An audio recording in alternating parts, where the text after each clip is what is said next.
Yes, for sure. This girl's on fire. Thank you so much, ladies, for joining us and gentlemen who are joining us. So, hello and welcome to our International Women's Day celebration. Welcome, everybody. Everybody, it's truly a privilege to be here today as we celebrate International Women's Day, a day dedicated to honoring and uplifting women and accelerating action for women around the world. That's our theme for this year. So before we dive in, our guests, let us know where you're joining us from. Let's make this interactive. Tell us in the comments where you are joining us from today. We'd love to hear from you. If there's a woman around you, wish them a happy International Women's Day. So ladies, happy International Women's Day to all of you. And just for fun, let us know where you're joining from and who is tuning from the farthest part of the world. Let us know in the chat. And please send us any questions, comments that you have for our panelists.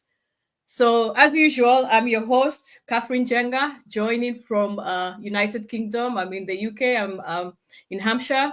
I'm your domestic abuse advocate, counselor, and founder of Amani Women's Empowerment and Support Organization. And I'm joining you from the UK, like I said. For me, this mission is deeply personal. I have seen firsthand the struggles women face, whether it's in leadership, parenting, or navigating life's toughest challenges. But I have also seen the power of resilience, courage, and action. And that's why today this conversation is so important, because no matter where we come from, no matter the obstacles, we have the power to rise, to thrive, and to accelerate change, and not just for ourselves, but for future generations. And if I may add, our fellow Kenyan Lupita Nyong'o says, your dream is valid. So let's keep dreaming and accelerating the change. So today I'm honored to have a great, incredible panel, three extraordinary women who have broken barriers, transformed lives, and continue to inspire others worldwide. And our first guest, our first panelist is we're joined by Madam Mara Makunura. Madam Mayor, we cannot see you very well, so if you want just to join us, yes. Madam Mayor is a true trailblazer. She made a history as the first person of African descent to serve as the mayor of Rushmoor. She's my mayor where I live. Her journey, shaped by both challenges and triumphs, is a powerful testament to resilience, breaking barriers, and redefining possibilities for women and people of ethnic minority communities in leadership. As a leader, she continues to inspire and pave the way for greater representation and inclusion in politics and beyond. Today, we have the privilege of hearing from her as she shares her experience and insights and leadership empowerment, and the vital role of diversity in shaping a more inclusive future. Welcome, Madam Mayor. What does this, let us know where you're joining from and what this day means to you. Right, good afternoon. Yes, my name is Mara Makunura, and I'm joining you from Rushmoor. I'm not far from home. I've had so many events to attend, so I'm just still on my way home. Hence, I'm still in my car. I don't know if you can see my background. Yes, we can see you. Thank you so much for joining us. I didn't want to be late, so I thought let me just stop the car and join the meeting. Then we can continue the journey home later. We appreciate. And Madam Mayor is also joined, is together with her mayoress, Sal Makunura. Maybe Sal can also say hello to the ladies and everyone else who's joining us. Hi. Hello. Thank you so much. Thank you for joining us. And our next guest is not only an incredible woman, but also someone very dear to me. May I emphasize again, someone very dear to me. My sister, my younger sister, Evelyne Waithira Mueller. And if some people I know, they'll ask me, because we African women, we call each other sister. Yes, she's my blood sister, my mother and father. To me, my sister Evelyne Waithira Mueller. Evelyne's journey is one of resilience, a journey that I've watched and been part of, transformation and impact, from serving as a British Army soldier to becoming a highly sought after speaker, author, and psychologist. She has used her challenges and life experiences to empower immigrants in Germany and beyond. Welcome, Evelyne. Let us know where you're joining from and why this day is important for you. Hi, everyone. Thank you so much for this opportunity, Catherine, that you've created such a platform to empower women.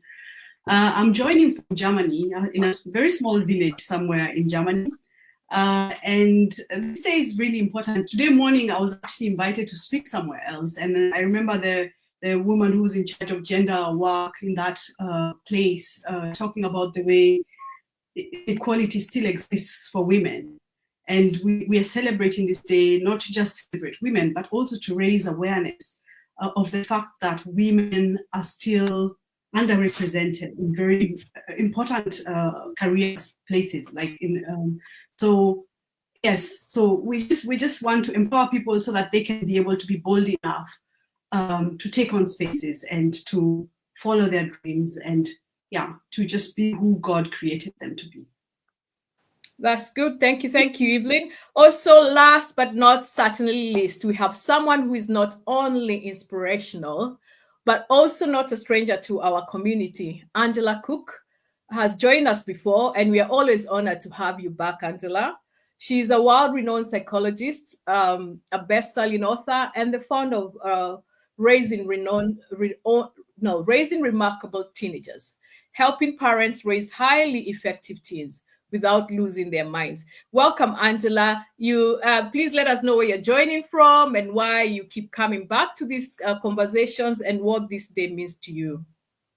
Oh, thank you so much. I am so grateful to be here in this panel with you, Catherine, with you, Evelyne, with you, Mara, and the Mayoress. I am joining from Banbury, Oxfordshire. Okay. And I'm excited because today is International Women's Day, and we get to honor not only ourselves as women, but every other woman, and also all the people that support us and help us become who we are. And for me, I'm just thankful that we can set up a day to celebrate ourselves. I'm just looking at all the women here and thinking, oh my goodness, we are taking spaces. And the reason we are taking spaces is because we have decided to show up in our own authenticity, like warts and all.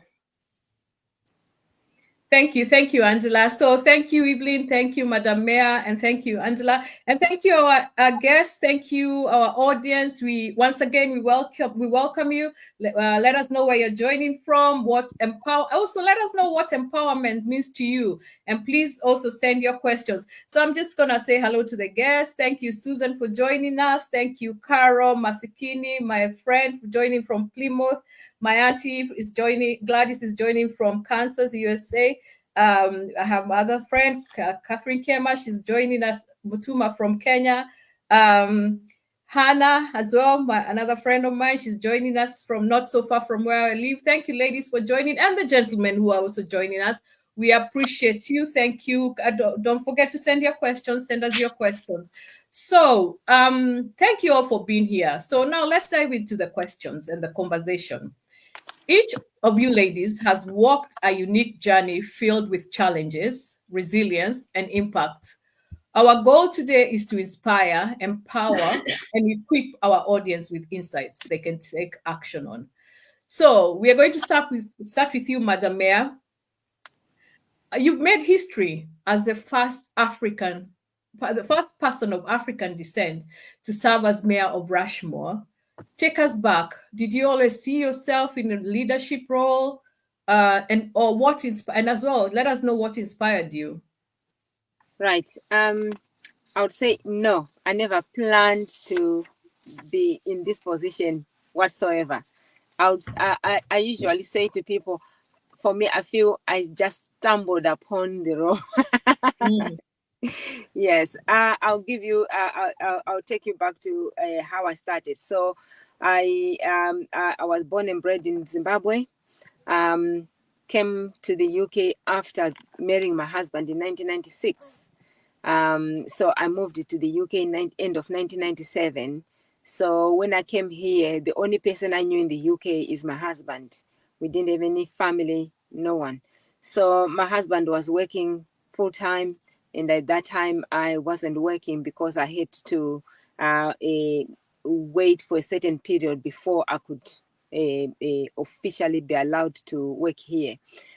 So I didn't know anyone. I just got bored at home, and I started volunteering in the community. So even on the way, when I started having children, I've always been volunteering in the community. And through that volunteering, I then met people who were quite impressed with the work I was doing in the community, and they encouraged me to look at other areas where I could get more involved, which could make a difference to what I was doing. Because as a volunteer, community volunteer, sometimes you experience or you come across certain issues which, unless you're in a certain position, you don't have the power to influence anything. So I was always frustrated. Then when I was talking to friends, and one of my friends said, actually the person who encouraged me was a friend of mine who is a man. And then he said, you know what, there are a lot of other things you can get involved in, you can join to make a difference. So then we sat down, we chatted, and he gave me a list of things that I can or roles that I can get involved in. And out of that list, I decided I wanted to be an elected member. So I then registered myself, put myself forward, stood for elections. And so I stood for elections. The first time was in 2015. I stood, I didn't win. And then I stood second time in 2016. I didn't win. Then third time, lucky for me, it was in 2018 when I then got elected. So I've been an elected member since 2018. I stood for re-election back in 2022 for my second term.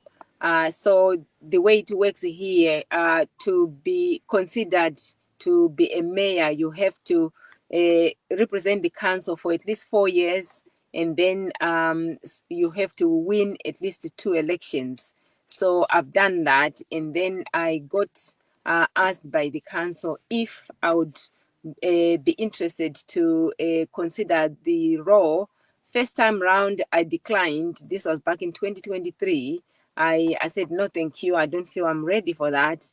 And then a second time round, no, first time it was in 2022. That's when they asked me first, and then I declined. So second time round, that was in 2023. That's when I said, yes, I'll consider it. And then I got elected by the council to be deputy mayor first, which was in 2023. And then 2024 in May, that's when I was then elected by the council to become the mayor of Rushmoor. So it was not planned. It was not planned. I think through what I was doing in the community, God opened the doors for me, and I just ended up in this role. But again, it was also through hard work, not a tokenism. I must put that. Yeah. Thank you so much. So I like what you said. I mean, you said you stood 3 times. You tried 3 times before you were elected. Some people would have given up, but you kept going. Thank you so much. So Evelyne, I'm going to ask you this. So Evelyne, your journey began in the military before leading you to becoming a psychologist and author. What led you to join the British Army, and what would you say was the biggest lesson that you carried forward? So you mean carrying forward from the army to Yes. What what made me join the British Army when I was younger? So I also grew up in Kenya, born and raised in Kenya. And at the age of 20, I considered my options of whether I wanted to go to university in Kenya. I had that option. But I sort of felt like, I don't know, just instinctively, I felt like to become the person that God wants me to become, I need to go outside the country. At the time, that is how I felt. And so when my brother-in-law, Catherine's husband, joined the British Army, for me, that seemed like a viable opportunity, because long ago it was advertised that you could also study when you join the army. And so that is why I joined the army, basically, because I thought to myself, okay, let me leave the country. In the army, I can also go and study and pursue my career. But it didn't turn out to be that way. So I joined the army, but I couldn't. There were very many limitations for Commonwealth people, what they could do and what they couldn't do. And I quickly realized that I'm not able to follow the career path that I would like to follow in the army. I was based in Germany, so when I finished my basic training, we got posted to Germany. And while I was here, God just changed my path. I met my husband. I was not planning to stay here whatsoever, but I ended up meeting this German man and deciding, after we thought about it a lot, we decided, okay, let's stay here, because there was the option of him coming with me to the UK, but then we decided that I stay here. And so I studied psychology then. I did a bachelor's degree in psychology and a master's degree in psychology of religion. And I guess for me, the biggest lesson is that, especially because of the fact that I transitioned from being in the army, coming to Germany, adapting to a new system, and pursuing my career within a very, an environment which is, not really tailored for Black people. And even going through being here and not really having a clear vision of a clear idea of what exactly do I want, where exactly do I want to work. So I've worked with refugees. I've also worked in the area of extremism, with the internal Ministry of Internal Affairs, and at the moment I work with something similar to the Samaritans. And I guess for me the biggest lesson has been that it's possible to actually pursue your dreams, and it's possible to change paths. Sometimes we feel very limited, that we can't change a path, or that we can't take on positions different, because we don't see, especially here in Germany, you don't see Black people in certain spaces. And so everywhere I've been, I've actually been the first Black person, and still doing it despite not having role models in those spaces. And I think that is the biggest lesson, that we can pursue our dreams, especially if we sort of have some clarity. And for me, I knew I wanted to work in a psychological field. And what does that exactly mean? And finding out and cultivating. And somehow God did lead me step by step to where I am now. Thank you, Evelyne. Thank you for your journey. Thank you for sharing your journey and how you've been the first and keep pushing. So it seems as if there's a theme here. So next is Angela. So Angela is a psychologist and best-selling author. Your work has impacted countless families worldwide. What first sparked your passion for psychology and helping parents raise remarkable teens? Oh God, this is so amazing. And Catherine, I always say you ask such empowering questions that actually demand for us to give empowering answers and inspiring answers. And I'm so glad to hear Madam Mayor here was the first, and then psychologist Evelyne, you were the first. And also I believe, Catherine, you're among the first in this space. And I feel humbled to be among you lovely ladies. And the question you've asked me is, what inspired me? I grew up in some extremely impoverished situation, and I know the power of someone else making an impact in your life. And that's what happened to me. So I began to work with young people, and the more I worked with young people to empower them, the more I saw a gap in especially parenting And I thought, oh, we are here empowering young people, but young people live with their parents for most of the time. Isn't it important that we help them to be of the same thinking, so that the parents are helping the young people? Because I can work with young people for an hour, but then the parent can influence them even more whilst I'm not there, right?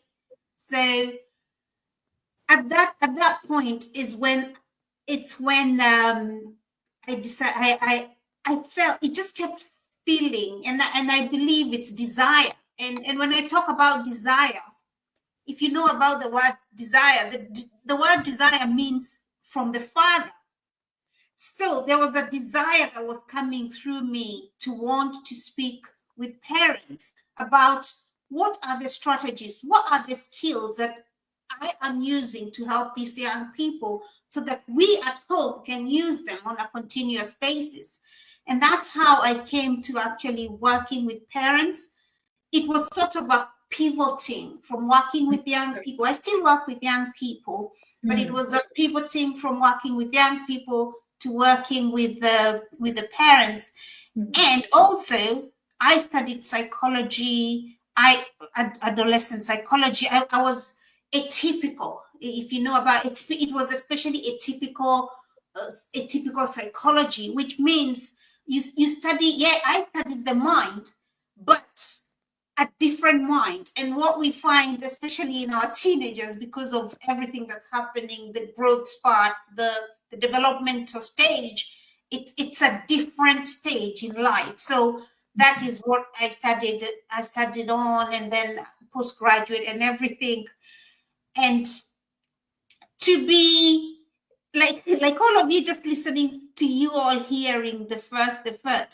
And what I did, I remember speaking to lecturers in my university and saying to them, why do we have this amazing information and research in the library and not in the hearts of people? That's where you need to be. And one thing he said to me, Angela, you're a speaker, you're a storyteller, you're a people person. Yes, I'm a scientist, but I'm more an artist. Why don't you be the one that takes this information in layman language to the people? And that for me, it just, when I speak about being a scientist and an artist, I'm like, whoa, that's where I found my space. Because I can share psychological and scientific facts in stories, in ways that do not discriminate a 4-year-old, right? Or a woman who has absolutely nothing to do or think of psychology or any science. And so that's where I began. And because of that, because of my ability to be able to communicate with people, with the media in very basic language, that's how I ended up being the person who is favored. Come and speak to us for 3 minutes about this. Come and speak to us for 5 minutes about this. And I have seen the favor flow. But I must say that it's because I was willing to be authentic. I was willing to be me. I was not willing to go and speak big words or big numbers, but I was willing to speak the language of the people. And this is something I've heard from each one of you, the ability to be authentic, to be you and show up as you and deliver the gift that God has put through you. And that is what I do on a daily basis. I am called to empower parents. I'm called to empower teenagers, and that's what I do. So every moment I'm thinking, how can I empower you? What must come through me so that you can be better? And that's what, and then obviously in that space, I ended up writing a book, and it was on teenage trafficking, a topic that's very rife. Auntie, let me interrupt you. I think let's keep that further down. Let's not spill the beans. Let's not spill the beans. So thank you so much. Thank you, ladies. Clearly, like we say, there's a theme here. Everybody felt this is where I need to go. This is how I need to empower people. So thank you so much. Thank you to our audience. I'm still gonna say check who's here with us, who's joining us. I can see Nikki says hi, bestie. I'll say hi, bestie, back to my bestie. And then we have Kiesu Mutuma. She says congratulations to Lady Mayor. Then we have Nomsa who says hello, ladies. Hey, ladies, and she puts lots of loves.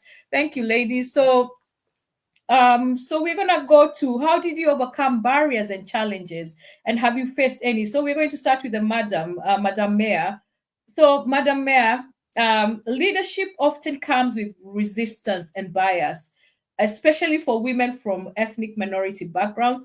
Can you share a defining moment where you faced significant challenges and how you overcame them? And it's not just that's why I say especially. So that means every woman, I mean, most women, like we say, they do face challenges and barriers. And it's not just from maybe work. There's things that we have to be as women first before you even think about your career mostly. So would you tell us any defining moment where you faced significant challenges and how you overcame them, Madam Mayor? Yes, for me, it was actually right at the beginning because as you at my event last night, I did mention about my family. So when I started getting involved, I had 9 children then. Currently, I've got 12. I'm not planning to add any more, to be, I must say. So, for me, that's how it started. So it was from the introduction, introductory. They asked me about family life and all that, personal life, the usual interview questions. And I told them that I had a husband and 9 children at that time. And so the next question was, if you get this role, how are you going to be able to juggle your role and your children? Because it's almost as if a woman has got children, especially a lot of children like myself, then it's almost like you're automatically cancelled out. You're put in a box where they say, oh, this one, no go, don't touch, don't even look. And yet men don't get asked those questions. So now because I did challenge that later on, and I've been told it is now illegal in the UK to ask such questions during interview. So I hope women who choose to have big families, when they decide they want to get involved more beyond family life, they won't face those kind of questions during interviews. But for me, that was the main thing, because I feel if my CV wasn't strong enough, or if they'd found someone better, probably I wouldn't have got the role. So yeah, I think for me, I think I would say that was the most the one point that I feel it was a kind of like creating barrier for me. Right. So, ladies, you've heard it. Not only is she juggling motherhood, Madam Mayor here, not only is she the first, because I must say she's the first woman I've met who has 12 children. And yes, she does have 12 children. I met some of them last week. I saw some of them. All of them were there yesterday. Yeah, they're your own children. Yeah, they're all my children. Yes. Yeah, when she told me that, when I first met her, I was like, really? How is that? But I did see the children last night. She's not telling any porkies. Yes. So not only is she juggling being a community leader and being the mayor of where we live, she's juggling motherhood and with 12 children and all other things that she does. So ladies, be inspired. So Evelyne, moving to Germany as an immigrant must have been a major transition. What were your biggest struggles? What were the biggest struggles you faced, and how did you navigate them? Yeah, before I answer that question, I'm just in shock first. It's a blessing. It's a blessing. I don't even mean it negatively. I am impressed. Like impressed That's the one. Like, it's impressing you enough that she's a mayor, but having 12 children, that is for me even on another level. I just feel like I need to go and get my husband. You know, my husband, we have one child. I can see Hannah. One is enough, you know. Yeah, so I can also see Hannah, my friend Hannah, who's online. She's saying respect. So, Madam Mayor, we all respect, you know. Yeah, we do. Oh my good God. So, Evelyne, if we come back to you, so what would you say? What would you say were the biggest struggles you faced, and how did you navigate them? Yeah, there were many struggles, but I guess I would just focus on ones that I don't take up too much space. The biggest challenge was the language. And I think I underestimated that. You know, when you just decide, okay, I had migrated to the UK, and coming from a British colony, I could speak English. That was not a problem. And then you come to a country where, when I left the British bubble, all of a sudden I was in the German community. Nobody speaks English. Nobody speaks. They don't speak English. They actually don't, and they're very proud about that. They will not speak English. They will not. So having to learn a new language from scratch. Yeah. Oh my God, that was so frustrating at times. And then thinking to myself, I want to work as a psychologist. So the medium with which I will do my work is through the language. It was, and even later speaking, when I discovered that I could speak, and I have this passion and calling to speak, and then thinking, how am I going to do it in this language? And German is an impossible language. It is so complicated. And I think for me, the biggest, what was life-changing was deciding to myself, okay, first of all, I have to learn this language. There's no way around this, because a lot of Africans, what they do, or migrants who come here, they try and go around that. And that leaves them out to sort of like not be fully integrated in the society. So for me, I realized there's no way around this. I really have to get a grasp of it. And the second thing was deciding for myself, I will never speak German like a German person. I will never speak fluent German. Like, realizing that and saying to myself, okay, despite that, I'm still going to pursue my career. I'm going to learn it to my best of my ability, but still, I know I will always make mistakes, and I do make mistakes, but that hasn't stopped people inviting me to go and speak for them. That hasn't stopped a publisher to publish a book with me. That hasn't stopped the Samaritans, like equivalent to the Samaritans. I have the leadership position there. I have 80 volunteers and a few people who work with me, who work under me. It hasn't stopped all those things. But I had to sort of like come into that mindset of, I am enough. I am enough, even when I don't speak fluently. That's quite impressive, Evelyne. Can you imagine having to navigate that German language? I have lived in Germany as well, but because I was living in a community where I didn't really need to speak the language. What she's saying is going round. Yes, we did go round, but I must say I'm very proud of my sister Evelyne, because what she's telling us right now, she had to learn the language, and it's a very difficult language. It's not as easy. She had to learn the language to use it for work and for her career, and to also be invited by other people to come and speak. But she also had to gain self-awareness of, I will never speak German like a German, native-born German.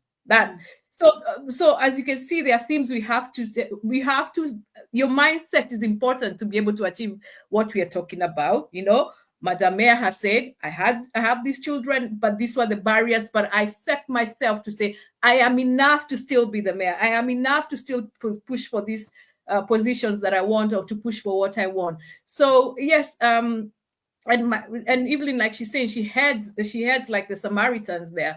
She's a big shot there, if I must say that myself. And this is not something that will just come without you knowing who you are.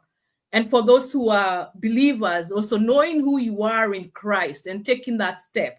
So Angela, I'll come to you, and then we'll speak to our audience. because we have Faraja, who has also joined us, and she says she's joining us from Germany. And Ruth, my former schoolmate, has also joined us, and she's watching from Kenya. So, and then we'll read some more comments. So, Angela, what were some of the biggest barriers you faced in your career as a global authority in psychology, and how did you push through them? Wow. You know, I am in shock of what my sisters here. Like, I'm thinking, Evelyne, psychology, you know, it's not an easy feat. To do it in German, I've got hearts down for you, girl. And Mara, for you to have those 12 children and still operate, hearts down for you. And obviously for you, Catherine, for putting this together.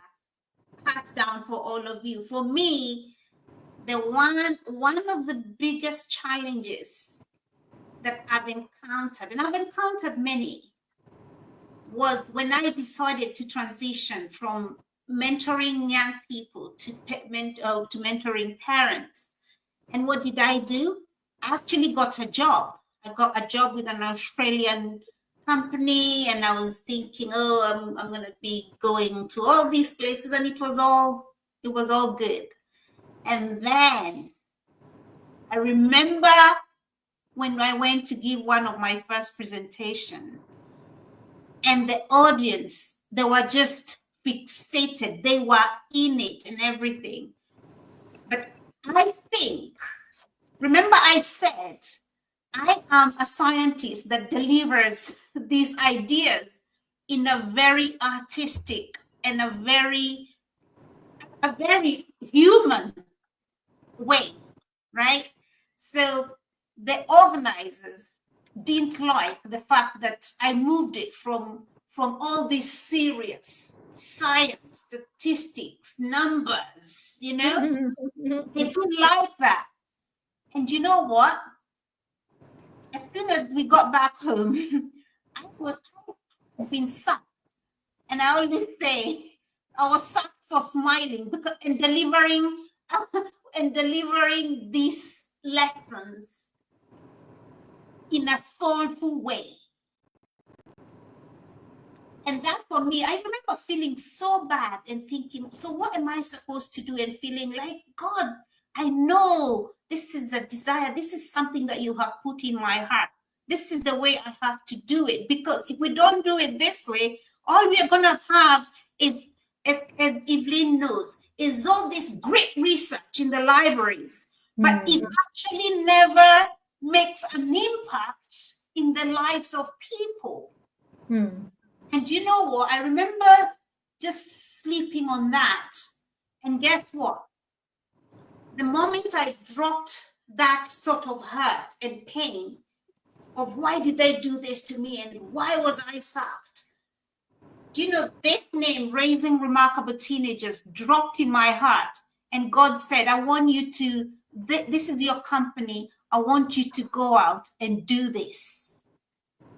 And I registered the company and I've never stopped. And it's just grown and grown and grown. And it has become the thing I'm known by, right? Like I said.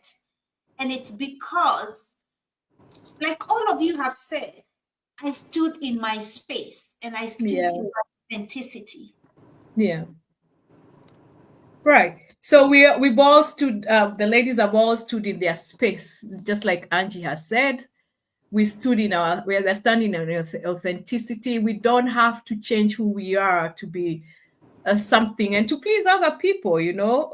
We do what we need to do. We improve what we need to improve, but we stand in our authenticity. Because can you imagine, like a psychologist, we read all this research and it's but then how do I also become relatable? How do I become relatable to the women that I want to talk to about domestic abuse if I'm only talking about statistics and I'm not coming to the grassroots and being relatable? So thank you so much, ladies, for joining. We have some more comments. Caro Mastikini says, absolutely impressive, fantastic. Gladys Karugia says, powerful. And then we have Ruth, who's joining us as well from Kenya. So ladies, if you're joining us, wherever you're joining us from, please, if you have any questions for the panelists, let us know. Put them in the comment section and I'll ask them towards the end. So let us talk about being an author. I know, if I must spill Madam Makunura's secret, I know she told me she'd like to write a book or write books sometime later. So ladies, maybe she can get some insight from you. We're going to start with you, Angela. Writing and publishing a book is no small feat. What was the hardest part of writing your book, and what advice would you give to aspiring authors like the Madam Mayor? Right. Obviously, I've actually written 2 books. The first one was a children's book. That it was just thank you. It was a children's book, and I just wrote my heart. Literally, what happened? I used to deliver these sessions, and then one time someone asked me, why don't you just write something that we can take away with, we can read? You read to us these stories every time we come for the sessions. Why don't you give us something that we can take away? And that's how I got the idea of writing that book. And that was, it was called Safari Through the Land of Landu. And then fast forward many years after, when I started working with parents and teenagers, this is my recent book that became a bestseller. It's called Smuggled. How I started that again, I'm in the field. I'm working with young people, and I'm seeing these things happening. Things are happening around me. And for me, it took an incident to happen. And I thought, I can't keep quiet about this anymore. Because there's I had the research, I had the direct experience of working with young people, some of them who had been trafficked. But I had never stepped out to actually speak my mind about what's happening. And the day I did, and just to discover, oh my God, this is the topic that actually people are wanting to know. And that's what I can say is, when you have that thing in your heart, remember I said there's something that God drops in your heart. It's not supposed to remain there. It's supposed to be shared. And that's why people who are authors, and I believe all of us have a story to tell, you will not rest until you've shared that story. And we are thinking in terms of, even if you're sharing with one person, I was fortunate that mine went up and went and exploded. And I'm so grateful. But I wasn't writing for it to go. I was not even thinking it was going to be that way. But I wrote because it needed to come out of me. It's like all of us here, there's women here, and those of you who have ever given birth, you know that when the baby is ready to come out, it has to come out.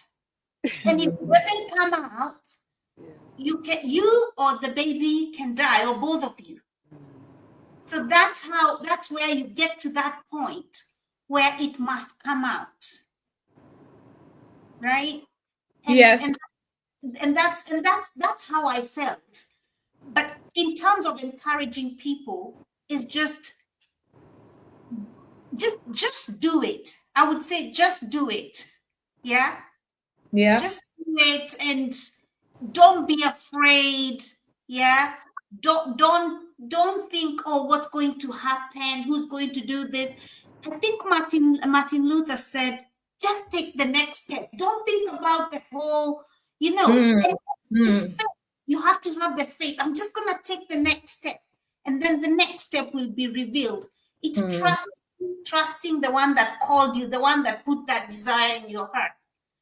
That, for me, that's how it worked for me. Right. So thank you, Angie. So like you've said, it's something inside there that has to come out.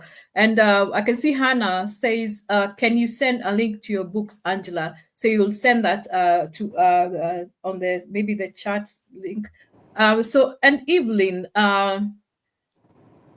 you turned your experiences into a book to help other immigrants. What inspired you to write, and what do you hope your readers take away from it? And Evelyne, tell us.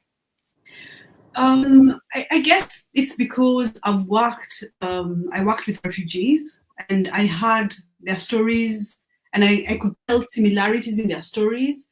But first, long ago, I used to be sort of like distant. I was like, I work here, I'm not a refugee. These stories don't have anything that much to do with me. And only later, like when I spoke to other immigrants and people of African descent, even from other countries, I started seeing, okay, it's not just the refugees, it's really all immigrants are going through these emotional challenges. And checking myself, I started realizing, okay, because I write a diary, a journal, and when I'm reading my journals, sometimes I read what I've written in the past, and I'm like, okay, I also had that, and I also had this challenge, and I also had that challenge. And so I started looking for books. I was like, okay, are there books out there written by migrants, by Africans, who talk about the challenge, especially the emotional challenges that we immigrants face when we live abroad? There's a lot of YouTube stuff out there, but there are no books which go into like depth. How does it feel, for example, to go through racism? How does it feel to experience loneliness? How is it when you go into a new environment and the relationships that you have at home, they start getting estranged, strained, because maybe people are seeing you in a different light now. They maybe see you as someone who's just there to provide financially, and they're not really caring about your welfare. How is it to deal with culture shock? How is it? What are the hurdles that many immigrants face that hinder them from actually pursuing their dreams? And I just felt like, okay, I need to write this book, because I couldn't find books out there. Maybe my research was not, I don't know. I checked in the UK, I checked in America, even here in Germany, there are no books which especially focus on the emotional side, like what goes on in a person. Or even this thing of like, I'm going home at some point, like a lot of us live in that state of, I'm just here to earn money, like we all came here to earn money as quick as possible and then go back home. But the reality is that a lot of us actually never go back home. Like when I talk to people, when I see the elderly ones, and I'm like, okay, why did that dream not work out? Why? And then even just realizing, oh my God, I don't want to live in that state of transit. And what is that doing to me emotionally when I'm just in a transit sort of emotional state? I've not unpacked my bags. I'm just like waiting to get that money, and then I just rush back home. And how is it when people just invest back home and they're not investing their lives here, And so those are the kind of things that I'm exploring in the book. And my aim with the book is to sort of say to immigrants, I see you, I know what you're going through, because our stories are not out there. And this is how I've dealt with this, or these are some ways you can deal with these challenges, emotional challenges. So the good thing is that I have this psychological background, which I could bring into the book to sort of like what makes us resilient, what makes us deal with the different emotional challenges. And so I have that in the book, but it's layman's language, like Angela put it. So it's not something that it's like you read studies, but that is in the book. You find it in the book, as well. So it is inspired. Right. So Evelyne, let me just ask. I know, is the book in German? Do you intend to write one in English at some point? I actually wrote in English. And then I wanted to self-publish in English. But then just before I got done, a German publisher contacted me. So, and they were so gracious to say, we will take it and translate it into German. And so they corrected the German version, and it was edited and so on, and it was published in German, and that's the book in German.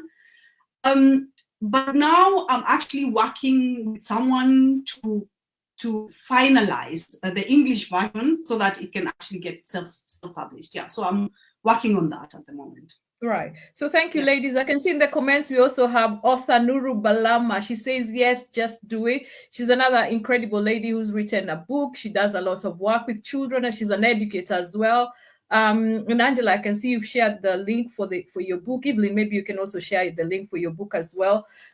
So let's talk about how do we balance work life and well-being, because this is a very important thing, especially for women. Knowing all what that we have to deal with, take care of, juggle. We're going to start with you, Madam Mayor. Balancing leadership, community responsibilities. And I'm telling you, Madam Mayor has founded. If she sends you an email, the several things that she has established is like this, founder of, and also she's a businesswoman as well. So how do you balance leadership, community responsibilities, as personal life can be overwhelming as well? How do you manage it all, and what do you do for your well-being? Sorry, you're muted. We can't hear you. Yeah. So for me, I think I enjoy what I do. When I do what I do, I don't see it as a job. I see it as part of me. So that way it helps me. It's like when you've got a hobby, you may have a hobby of knitting. You sit down and you say, I'm picking up on my hobby. But by the end of the day, maybe you've got 10 jumpers and you sell them. So it's now kind of like a hobby and business. So if it's something that you enjoy and you're doing it because it's just part of you, it doesn't feel like you're doing something extra. So I think this is why, yes, I've got a list of founder of and all these other activities I'm doing, because it's just part of my daily life. But I juggle those. Well, I'm able to balance those things with family because of the family support I have. So I've got a very strong support from my family, and I wouldn't be able to do what I do if I didn't have the full family support. So, for example, in the house, all the chores are taken care of by my husband and children. So for me, I don't get involved in cooking. Cleaning I do when I can, but all those things, laundry, everything, my family are the ones who take care of that, and they allow me time to do what I want to do. Which is important. That's quite good. Very important. Yeah. Very important. When you're in public life, family becomes your key, your pillar of supporters. Without your family support, it's going to be difficult for you to go anywhere. So yeah, family is not. So Madam Mayor says family support is important for her, and like you've seen what she said, they help her in everything that needs to be done. Also, Evelyne, you wear many hats: psychologist, author, speaker, and trainer. How do you create balance in your life, and what do you do for your well-being? How do you self-care?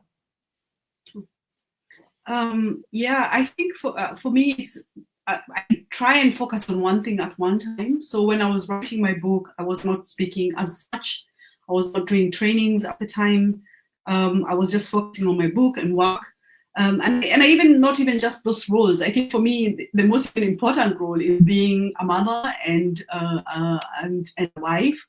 And for me, I always, when I feel like I'm out of balance, like my son, spending time with my son, having a relationship to my son is very important it's actually important for my well-being. And when I don't feel connected to him, when I have so much going on, then I feel out of balance. And so that is one thing, the way I gauge, like how am I doing? And then I start reducing stuff and creating space for family life and for my son and for my husband. And I try not to juggle too much. So I like what Michelle Obama said once. Yeah, you can have it all, but not all at one time. So knowing that there's a season in life, which season am I in, and what is important in this season? Because there are some things like where I work with this, like my job, I see the women there, most of them, the volunteers, are in their 60s, 70s, 80s, you know, and I'm like, okay, there's also time for that, you know, at some point. I can just plan what is important now and focusing on that. And what I also do a lot is journaling and reading and just going for walks. Those things, they help me, they rejuvenate me, and help me to sort of like stay balanced. Right, thank you. I have a question, Kathy. I don't know how I send something on this chat. How do I do that? Or do you want to say that later? I don't know. Or you can, you know the link I sent you? Yeah. If you just go onto the Facebook link of that, you can write down there. You can put it in the chat. Okay. Yeah. So Angela, let me come back to you. So parenting is already a full-time job, like we've had with the ladies. They're saying, yet you build a successful career alongside it. How do you balance it all, and what advice do you have for others trying to do the same? Wow, I think, like the ladies have said, it takes, you know, for me, I had to be clear what's important. And what is important to me. I am, first and foremost, I'm important to myself, right? And then my family and my service, right? So the first person I look after is me. I have a self-care regime. I actually take time. I meditate in the morning. It's first thing, me and my plan for the day. And that is like a sacred, it's a sacred moment to spend time with me. Yeah, that's very, very important. And to look after myself, to be grateful from the top of my head to the tip of my toe. That is a practice I have been doing twice a day before I sleep and when I wake up first thing in the morning. And then I'm thinking, I like what Evelyne said about my daughter. And then I am a mother, I have someone to look after. So if I'm not well, I cannot offer wellness to the next person. And then I'm a wife, right? So it's the knowledge that I can do all these things, but not all at the same time. It's integration. I call it integration, you know? It's the way, you know, the way my body as we stand, it's all working together. But it's like, for example, my heart is beating, but it's not interfering with the way my body is working. It's still working, right? But for me, is to be in that space, to give myself that space, that everything in my life, especially my well-being, my mental is the first thing. Yeah. And obviously knowing what do I want, what's the outcome for my parenting, what do I want in my relationship generally. So that's how I do it. And also being, again, part of being authentic is knowing what I can and also cannot do. Yes. There's stuff that I cannot control, and then I leave it. I'm like, okay, when I'm inspired to do it, when I'm given the skills and the facilities to do it, I will do it. But if I can't do it, it's okay. It's okay not to be able to do some things. Yeah. So that's my, again, I think you mentioned it. It's a mindset. What is my mindset when I wake up in the morning is that I want to be well so that I can be of service. Yeah. So, and that, I'm not saying I must do this, I must do that, I must do that. But just recognizing I want to be well. And being well is being in communion with me, in communion with my God, you know. And then when I step out, because I am well and I am filled, my cup is filled, then I can share from what I have. Because I don't believe we are able to give anything when we are running on empty. Yeah, unfortunately that's what many people don't recognize or are not aware of, especially women, because we've been nurtured and we have that instinct in us to be nurturers and to give. But then if you give, but you're not also pouring into yourself, like the way Madam Mayor has said, allowing other people to be of support to you. Each one of you have talked about your family, and also being self-aware, like Evelyne is saying. Her family is fast, and they pour into her. And one of the ways she recognizes we're not in sync is when there's no connection. And like Angela, you're saying, what are the things that you do? Meditation, looking after self, making sure that being aware that I am important. Let me look after me first. Those are very important. I think I'm going to ask our audience, how do you balance it all? How do you look after yourself? What is your self-care routine? Because that's very important. Especially for women, it's very important, because we give, and we don't give to ourselves. We don't pour ourselves. Right. So as the audience is writing their comment in the comments, how they look after themselves and their well-being, if we can just talk about if at all faith has a role in your journey. So we're going to start with Madam Mayor. We're going to So Madam Mayor, so I want to ask you this: has faith or spirituality played a role in your journey? Definitely. I'm a strong believer. I was born and bred in a religion, and I strongly believe that everything I do, God has got part in it. All the doors that I've gone through, God is the one who's opened them for me. So yeah, that one, I don't believe I can achieve anything without God's support and help. So in addition to our family physically, God has got a bigger role in my life. So every day I pray when I start my day, and ask God to guide me through the day, and to send his destiny helpers to guide me and to support me, and also to open doors for me. So yeah, for me, religion is a very big part of my life. Yeah. What about you, Angela? And then we'll come back to Evelyne. Oh yeah, I know that if it were not for God, I would not be where I am. And obviously, a lot of people have negative connotation about God because of sometimes what we have been taught and all that. But I believe in that connection with the Father that made me, the Father that loves me, the Father that has called me and has endowed me with all the talents and the skills to be able to pass that on to his people. If it were not for that support, I would not be where I am. And I like to, and that's why I talked about in the morning when I get up.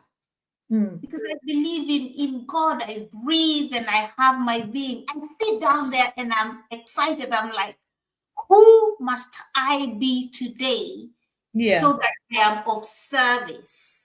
So that for me is faith. And that's why when I step out, I look at myself in the mirror and I say, I am beautifully and wonderfully made. I am called for such a time as this.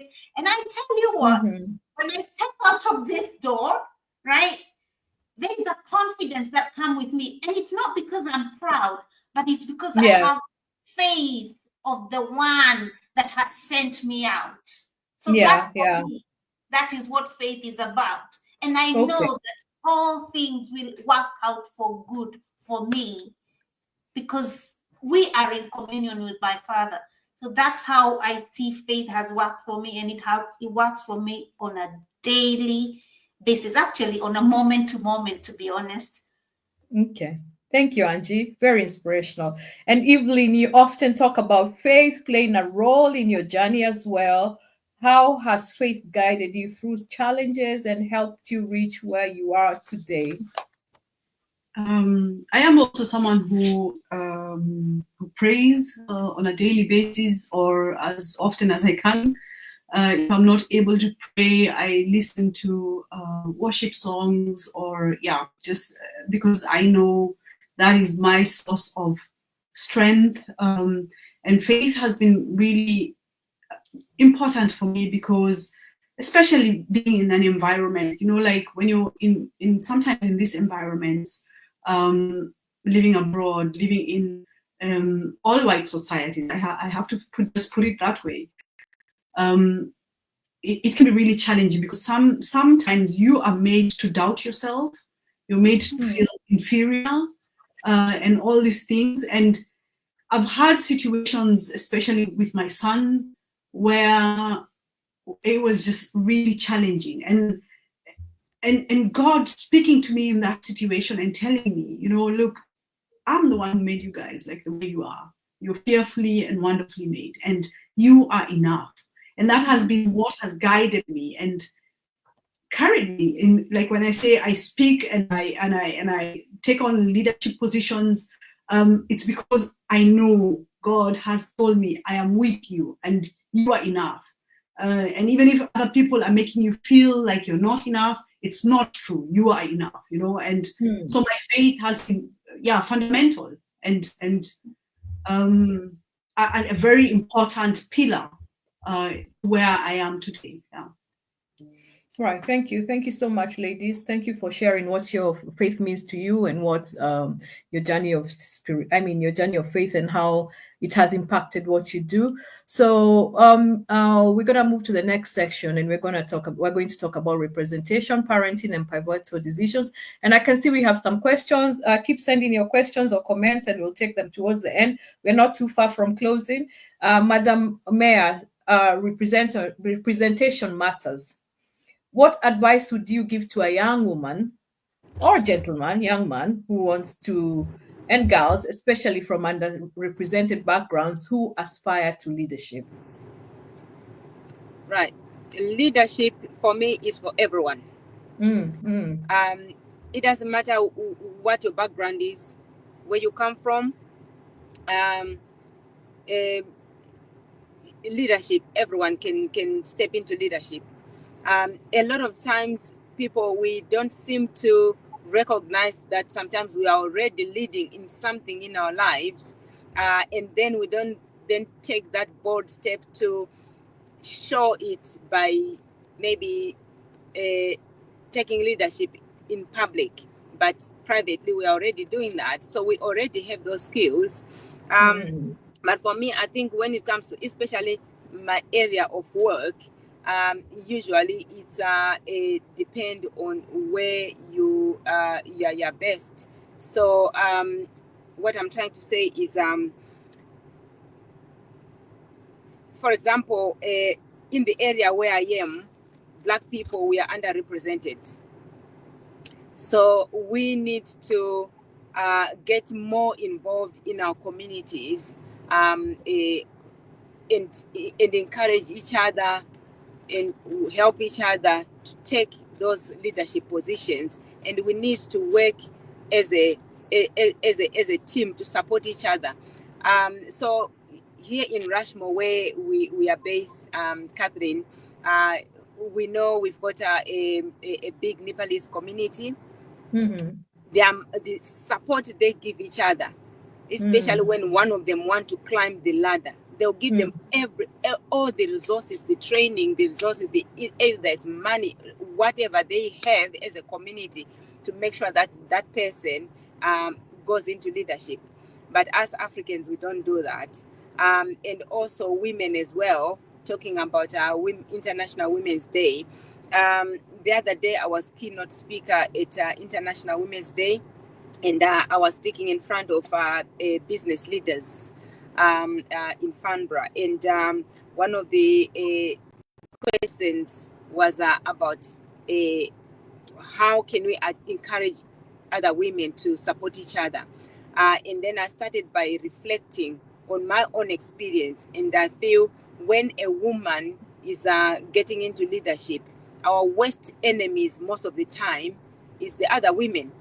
We feel like we are either this person is moving ahead, I'm being left behind, so how can I bring them down so we can both be on the same level? Whereas when I look at men, because in my area of work there is male dominated, men, they support each other no matter what. When it comes to professional area, they support each other. They are always there to, if they know one of them, even when they don't even have enough skills to fill that leadership role, they are always pushing each other to say, take it, I'll support you, you learn on the job. But as women, we start looking at the weaknesses. We start looking at how can I bring this person down? And sometimes we even start using men to block that person's success. And I find it very sad because I have experienced it myself as well. So I think, yeah, in terms of with our young people, I would say, while you're still young like this, learn to support each other. Whoever is around you, you feel they've got the skills to take on the leadership role, embrace that, embrace their skills, see how you can help them, ask them questions. It looks like, or you can give them a comment. It looks like you are very good at this. Is there something you want to take further, or how can I help you to do this to climb the ladder? Something like that. We just need to be there to support each other and encourage each other to take those leadership roles. I think this is why our community as Black people, we are being left behind. And then also as women as well, we are being left behind, because those things go hand in hand. For us Black people, it's even worse, because if you're a woman, you've got all women of all colors attacking you, and then you're a Black woman, and also your own people who you feel they should be supporting you are doing the same, you go nowhere. So so I'll encourage people to support each other. Right. So Madam Mayor has said we support each other, and has said to the younger people, support each other. And she also says that leadership is for everyone. And she has said, as we support, let's not work on having a PhD. That means pulling her down. Let's not have a PhD in pulling the other person down. Like we're not having a PhD in pulling each other down. We are having a PhD in supporting and raising each other. And this is for all women everywhere. If another woman needs support her, because it's good for us. It's good for us. And even when you're supporting each other, it's good for your well-being as well, So Angela, parenting is one of the most challenging leadership roles. What's one action parents can take today to create a better future for the next generation? Wow. I am just going to ride on what Mayor Mara said.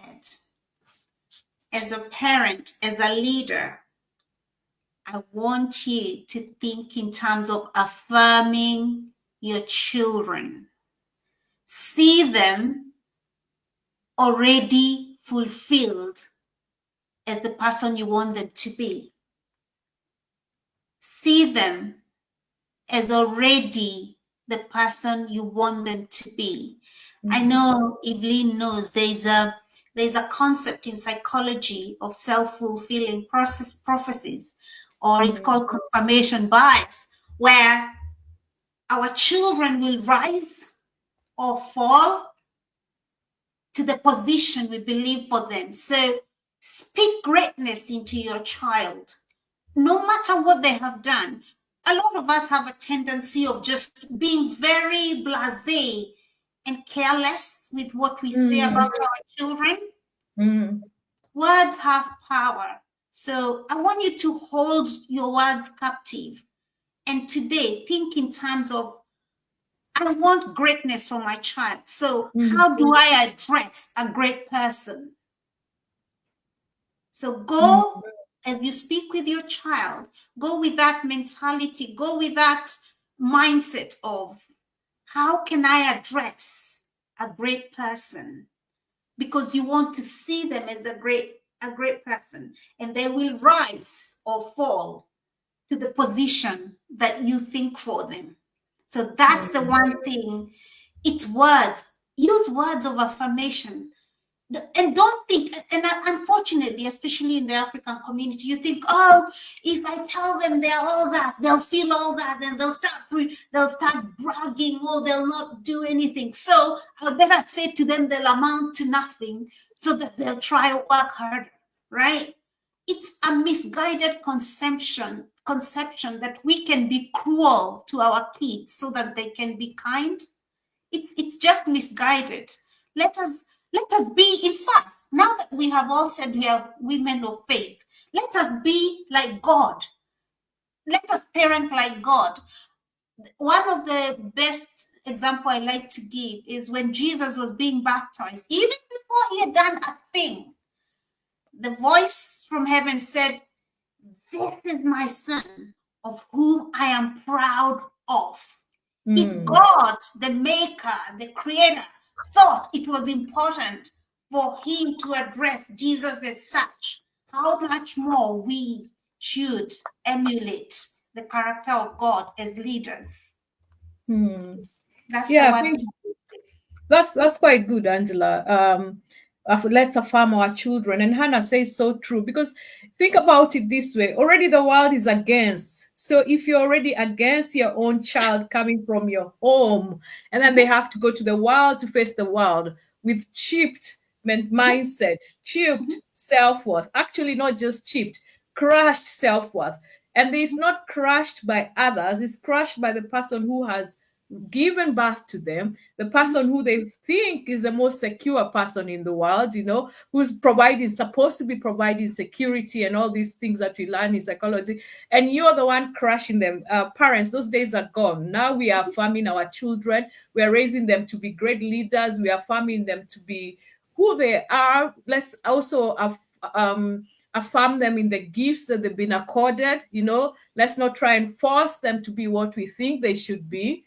Let's go with what they've been accorded, what's upon them. So yes, Hannah says children are like sponges, they soak everything up. It's true. And there's also a saying that we used to say in uni when I was studying my counseling. We say, for children, it's not, they don't think of themselves, I am not what I think I am. I am not what you think, something like that. But it's the same thing. They'll suck on the sponge. How they think you see them, that's how they are going to be. So if you're seeing your child thinks you're seeing them as the most useless person, good for nothing, that's how they're going to be inside. That's what they'll carry inside. Evelyne, looking back, what was the single most powerful decision you made that changed everything for you? Yes, and I really like what the ladies have said about us supporting each other. Like Africans, we really have to step up on that. Like Mara, what you've said is true. Angela, what you've said is also true. Our children, we have to speak life into them. And for me, what I could say as complementary is, and which goes back also to my life, and even for younger people, like when you're young and you're at the beginning of your journey, of your life journey, choose a partner who loves you and who gives you space to thrive.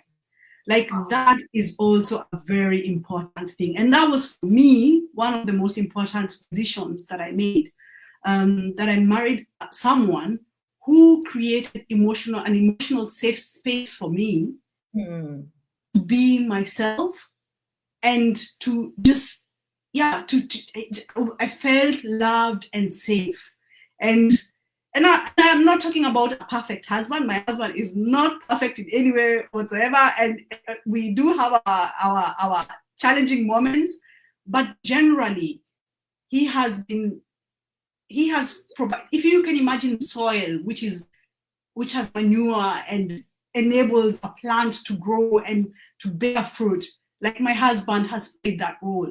And I've seen women, reflecting, and I write about this in the book. When I reflect about why have I been able to achieve these things and to come so far despite the challenges, and I see the role that my husband played in it, and when I look at other people's lives, women who actually much more talented, much more educated, but they've been not able to thrive in their lives. And I see that husband who suffocates their talents, who does not want them to thrive, who really makes it difficult for them to move forward. So if there's anything I can say to young women, choose that man wisely. Choose him wisely. It has long-term consequences. And even in psychology, that is one thing that in psychology that they say, like when the person you choose affects your wealth, like your financial status, your psychological health, it has a big impact on your life. So that is something that I would like to give. Okay, so young women. Yeah, go ahead, Madam Mayor. Say, picking on Sister Evelyne's comment for encouraging young women to pick wisely, I would say, and vice versa. Boys also should pick wisely. It's true, because I was actually going to add this. We keep having these conversations. I'm a mom of young men, and one of my eldest, I was having a conversation with him. He doesn't enjoy it, but I do have this conversation with him. And I was saying, so what are the qualities you'd look out in a wife? It's a conversation I have constantly, not constantly, occasionally, but with him. And he said, I said, but you also have to choose a wife who's good for you. Think about a woman who's good for you. And I don't mean like you in a negative way. I mean, in that kind of thing, Evelyne has said, a woman who will allow you to thrive, a woman who will support your dream, your vision, and you also support their vision. So young women, young men, this is quite important. You've heard from our ladies here, our panelists, our sisters. Evelyne has said, it's a theme if you think about it, because Madam Mayor said her family is supportive of her husband. Angela has stayed the same as well, and Evelyne is saying the same as well. And Angela, in our last conversation, when you were here, I also did say I'm going to give my husband flowers while we are watching this show, because he's been very supportive of me. So ladies and gentlemen, if you're watching and you're looking out, who's my partner, actually, I like what my woman of God, my friend Reverend Natasha says.